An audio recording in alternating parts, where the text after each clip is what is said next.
জীবনে কোনোদিনও নাকি বড় বড় রেস্টুরেন্টে গিয়ে খেতে পারবো না, তাই আমাদের এই হাল হয়েছে।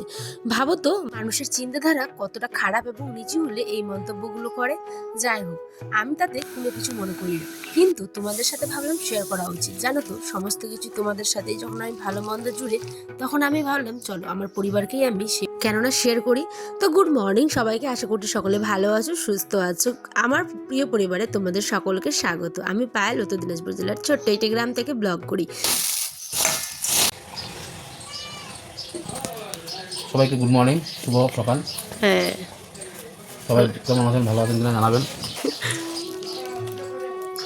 সকালে এখন 8টা বাজে। এই যে দেখো, পেঁয়াজ, আদা, কাঁচা লঙ্কা নেই, তেল হালকা দিয়ে মেখে দিয়েছি। তোমার দাদাভাই খাচ্ছে, খেয়ে নিয়ে যাবে হচ্ছে এখন ওই দোকান। সকাল সকাল দুপুরে আবার আসবে না? দুপুরে আসবে, তখন আমি রান্না বান্না করবো, ভাত টাত। ওই চা নাও, এবার জল খেলে তো বুঝি। তো মুড়ি আর চা একসাথে খাও। বহুদিন মানে সকালে মুড়ি খাওয়াটা আমাদের হয় না, সেই কারণে আজ স্কিপ করে গেছি ভাতটা। বললাম চলো আজকে একটু ঠান্ডা ঠান্ডা ওয়েদার, একটুখানি মুড়ি মাখা আর চা খেয়ে আজ তুমি চলে যাও। যেমন বলেছি তেমনটাই মানুষটা খেয়ে কিন্তু এই যে বেরিয়ে পড়লো তার গন্তব্যস্থলে, মানে ওই স্কুলে যায় আর সাথে দোকান করে। আর এই দিকে দেখো, আমার ছোট্ট আয়ন কিন্তু পয়সা পেয়ে বিশাল খুশি। ওই আমাদের ছোট্ট গ্রামের এই দোকানটাতে আসতে ভীষণ পছন্দ করে, কারণ এখানে আসলে অনেক রকম ক্যাডবেরি, অনেক রকম চকলেট চিপস ওই কিন্তু পায়। এইদিকে আমাদের দেখেছো ছেলেপেলেগুলো ছোট ছোট বাচ্চা কিন্তু দৌড়াদৌড়িতে ওস্তাদ। তারপরে আয়নকে হাতে কেক দিয়ে ও একটুখানি খাচ্ছে, আর এদিকে আমার এক পাহাড় কাজ জমে। তারপরেই কিন্তু আমি আবার এডিটের মানে বসবো। আমার সমস্ত মানে সকালটাই শুরু হয় ব্যস্ততার মধ্যে দিয়ে। বন্ধুরা, সকালে উঠেই দেখো এখানটায় আমি সমস্ত বাসি কাজ করার পরে নিজেকে দেখি একটু সময় দেওয়া উচিত, তাই না? কিন্তু কোথায় আর পাই সেই সময়।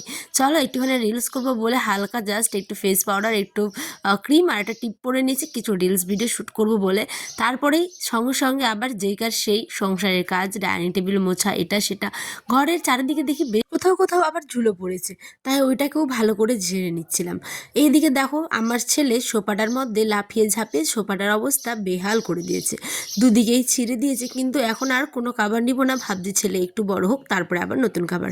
ছোট তো, সেই কারণে তার এই বদমাশিগুলোকে আমি আটকাই না, করতে দিই। সাথে আমার যদি জিনিস নষ্ট হয় হোক, কিন্তু তার শৈশবটা যাতে নষ্ট না হয়, এটাই হচ্ছে ব্যাপার। এইবার আমি আজকে শাড়ি পরেছি, কেমন লাগছে বলো তো কমেন্টে জানিয়ে। কিন্তু হ্যাঁ, শাড়ি আজ বহুদিন পরেই পরলাম, যেহেতু ওয়েদারটা ভীষণ ভালো আর ইচ্ছে করছিল খুব শাড়ি পরতে, সেই কারণে। বিয়ের আগে জানো তো কত ছেলেবেলায় ছোট ছোট মায়ের শাড়িগুলো পরতাম আর ছবি তুলতাম, ভাবতাম কবে পরবো। কিন্তু এখন যখন সময় হচ্ছে, এখন আর শাড়ি পরতে মন চায় না। একটু পরলেই কেমন উসখুস মনে হয়, আর বিশেষ করে গরমের সময় তো একদমই পারি না। একদম এখন নাইটি ছাড়া কোনো আর বিকল্প মনেই হয় না। তবু দেখো ওয়েদারটা ঠান্ডা বলে শাড়িটা পরেছি বহু ভালোবেসে। তারপরে বেরিয়ে পড়লাম কিছু ভিডিও শ্যুট করবো বলে বাইরে মাঠের দিকে। তোমরা আমার ভিডিওগুলো এত পরিমাণে ভালোবাসা দিচ্ছ মাঠের, যে আমি সত্যি তোমাদের কি বলি বলো তো।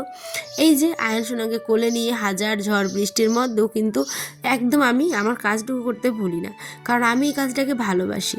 আর এই ছোট ইউটিউবারের হোক কিংবা বড় ইউটিউবারের প্রত্যেকটা ইউটিউবারেরই স্বপ্ন থাকে সে নিজের একটা মানে জায়গা তৈরি করবে। আমি কতটা পারবো আমি জানি না, আমার নিজের প্রতি বিশ্বাসও আছে আর তোমাদের প্রতি ভালোবাসাও আছে। আমার কাজের প্রতি আমার ভালোবাসা, আমার সম্মান সবসময় থাকবে। আমি আমার বেস্ট কোয়ালিটি দিয়ে ভিডিও তোমাদের উপহার দিব। আশা করছি তোমরাও ভালোবেসে আমার পাশে থাকবে, কারণ এই লড়াইটা না একটা মেয়ের শুধু না, পুরো মানে কি বলবো, নারী সমাজেরই বলতে পারো, ঠিক আছে? কারণ মেয়েদের ইন্ডিপেন্ডেন্ট হওয়া বড়ই দরকার, সেটা যারা বোঝে তারাই বোঝে। যাই হোক, আমি জানি না আমি কতদূর এই পথ চলা তোমাদের সাথে মানে চলতে পারবো এই পথ, ঠিক আছে? কিন্তু যতদিন বেঁচে থাকবো আমার ইচ্ছে আমি করব। তো এখানটায় আমার ছোট্ট ছেলেকে নিয়ে কিছু ভিডিও শ্যুট করলাম, কিছু রিলস, কিছু ক্লিপস নিয়েছি। তোমরা পরবর্তী ভিডিওতে অবশ্যই দেখতে পাবে, চ্যানেলটা সাবস্ক্রাইব করে রেখো। আর এই যে ছোট ব্লগার বলে অনেকে আবার সম্মানও করে না, অপমানও করে, হাসিয়ে টিটকারি দেয়, এটা সেটা। হ্যাঁ, কী করবে, হ্যাঁ সেই করতে পারবে, এটা করবে সেটা করবে, মানে তাদের নানান মন্তব্য। আমি তাদের ওগুলোকে উপেক্ষা করি জানো। আর তোমাদের ভালোবাসাটাকে আমি বিশ্বাস করি, কারণ এরা আমার নিজের হয়েও অনেকটা পর, আর তোমরা আমার পরের হয়েও অনেকটা নিজের, অনেকটা ঘরের। এইটাই হচ্ছে একটা পার্থক্য। তো এখানে আমি না চিপসগুলো কিনেছিলাম, ঠিক আছে? তো আয়ন সোনা আমি খেতে ভীষণ পছন্দ করি ওই চিপসটা, মানে একটা না ছোটো ছোটো নলপাপড়ের মতো থাকে। আর এদিকে আজকে দুপুরে আমাদের সয়াবিন আলুর তরকারি আর সাথে ডাঁটা শাকের ভাজা। বলতে বলতে রান্নাও কমপ্লিট, গল্প করতে দেখো কতটা সময় হয়ে গেছে। চলো তোমার দাদাভাইকে খেতে দিই। সেও চলে এসেছে দুপুরবেলা। এসেই দেখো এখন ঘড়ির কাঁটায় বাজে দুপুরবেলা 2টো হবে, তখন খেয়ে দিয়ে সবাই এখন রেস্ট নিচ্ছে, ঘুম থেকে উঠলো। আমি কিন্তু ঘুমোতে পারিনি, আমি একদম পুরো এডিট কমপ্লিট করলাম জানো, কারণ আমি তো জানি সময় হলে আমার পাড়ার প্রতিবেশী কাকিমারা বৌদিরা যখন গল্প করে সেই সময়টা আমি তোমাদের সাথে গল্প করি। আর আমার একটা স্বপ্ন থাকে যে এই দিনে এই তারিখে আমাকে এই ভিডিওটা আপলোড করতে হবে। কত কিছু শেখার আছে, আমি কিছুই এখনও জানি না, তোমাদের কাছ থেকে কত কিছু শিখছি বলো তো। আর এই যে সন্ধ্যাবেলা তোমার দাদাভাইকে এত করে বললাম যাও একটু পাশের মার্কেট থেকে কিছু ভাজা টাজা নিয়ে এসো, ঝালবড়ি পেঁয়াজি চপ যা হোক, কিন্তু ওনারা আবার বেজায় গরম। উনি আবার বলছেন এখন আমি যাবো না গো, তুমি পারলে কিছু একটা করে খাইও, আমার খুব ভালো লাগে তোমার হাতের কিছু খাবো বলে। কি করব, এই অবস্থায় কি আর জোর করা যায়? মাঠ থেকে আসলো ঘুরে, যেহেতু বৃষ্টি পড়ছে আমাদের এখানে 3-4 দিন ধরে, আশা করছি তোমাদের ওখানেও সবারই এই অবস্থায় ওয়েদারের, তাই না?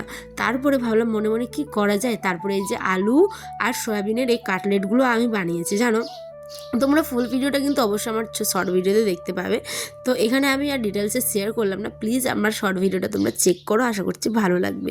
এই যে কাটলেটগুলো বানিয়ে তো বর্মশাই ভীষণ খুশি, আমরা নাকি জীবনে কোনোদিনও রেস্টুরেন্টে খেতে পারবো না। কিছু কিছু মানুষ আবার এমনও বলে, সেই কারণে এইগুলো খাচ্ছি। মানে কিছু কিছু ভিডিও এর আগে আমরা মানে বিরিয়ানি বলো বা আর কিছু বানিয়ে আপলোড করেছিলাম, তো কিছু মানুষ কমেন্ট করেছিল হ্যাঁ পারবে না বলেই তো খাচ্ছে। দেখো পারি না পারি যেই হয়ে যাক না কেন, আমরা কিন্তু বাড়িতে বানাতেই পছন্দ করি, ঠিক আছে?